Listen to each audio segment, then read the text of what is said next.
Bonjour à tous, veuillez vous inscrire pour recevoir nos nouvelles quotidiennes.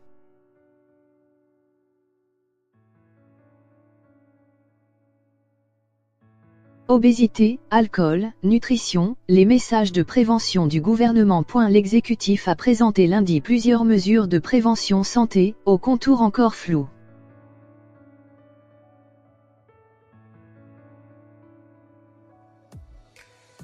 Prévenir le surpoids et l'obésité, favoriser l'activité physique des Français et une alimentation plus saine, le Premier ministre Édouard Philippe réunissait, lundi 25 mars, un comité interministériel sur la santé, à l'issue duquel ont été présentées quelques dizaines de mesures de prévention. Alors que l'obésité touche 17% de la population adulte, un pourcentage qui masque des disparités sociales et territoriales très fortes.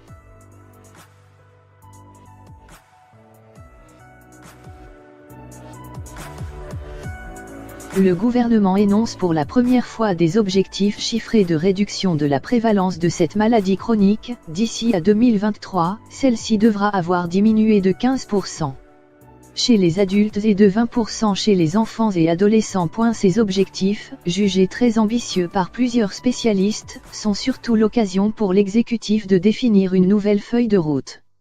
9 ans après le précédent plan obésité 2010 à 2013.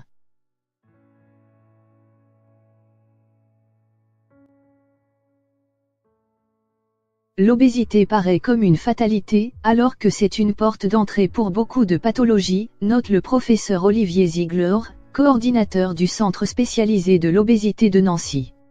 C'est une maladie complexe, qui nécessite une approche globale, dont on peut tirer des enseignements pour les cancers, les diabètes.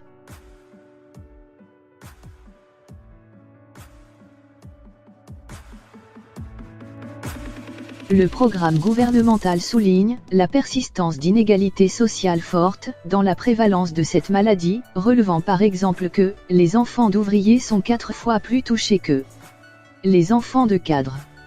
La détection précoce est ainsi à systématiser par la saisie régulière du poids et de la taille d'un individu.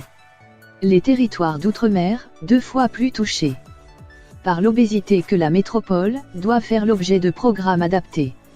La chirurgie de l'obésité, dont le recours est exponentiel, 68 000 opérations bariatriques en 2017, contre 15 000 en 2006, devra être plus fortement régulée.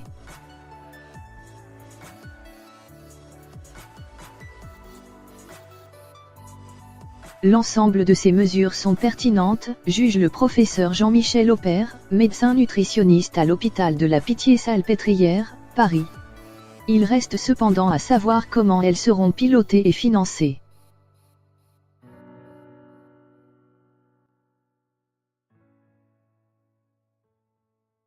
Sur la prévention par l'alimentation, le gouvernement reprend à son compte les repères nutritionnels définis en janvier par Santé publique France, plus de produits frais, bruts, si possible bio, et moins d'aliments sucrés, salés, ultra transformés. Pour la viande, les Français ne devraient pas dépasser 500 grammes par semaine, en privilégiant la volaille.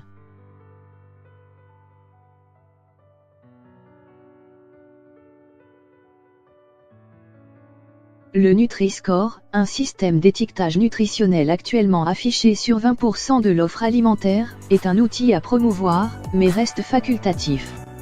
Quant à la diminution des teneurs en sel, dont la France s'est engagée auprès de l'Organisation mondiale de la santé, OMS, à réduire la consommation de 30% d'ici à 2025, l'exécutif annonce une réflexion sera engagée dès 2019. Avec les professionnels du pain, mais aucun seuil réglementaire n'est fixé à ce stade.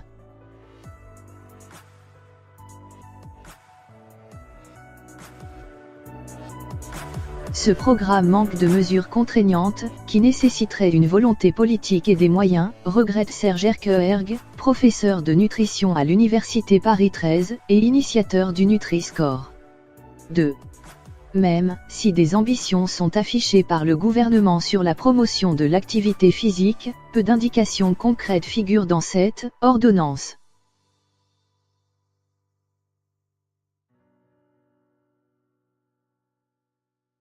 Autre objectif du gouvernement, faire respecter l'interdiction de vente de tabac et d'alcool aux mineurs, peu appliquée.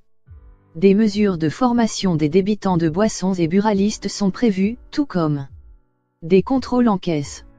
En revanche, aucune mesure sur la restriction de la publicité, ni sur les prix planchers, jugés bien trop bas par les addictologues.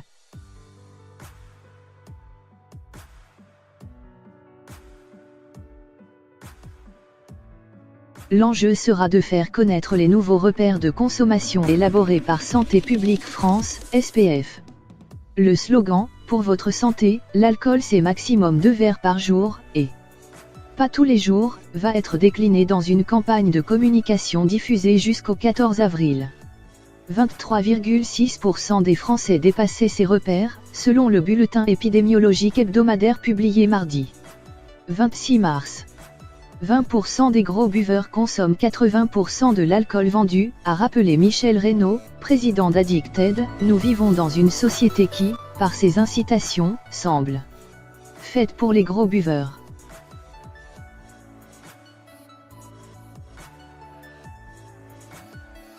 Avec 41 000 décès par an, l'alcool est l'une des principales causes de mortalité évitable. Contrairement aux idées reçues, les risques pour la santé existent dès le premier verre quotidien.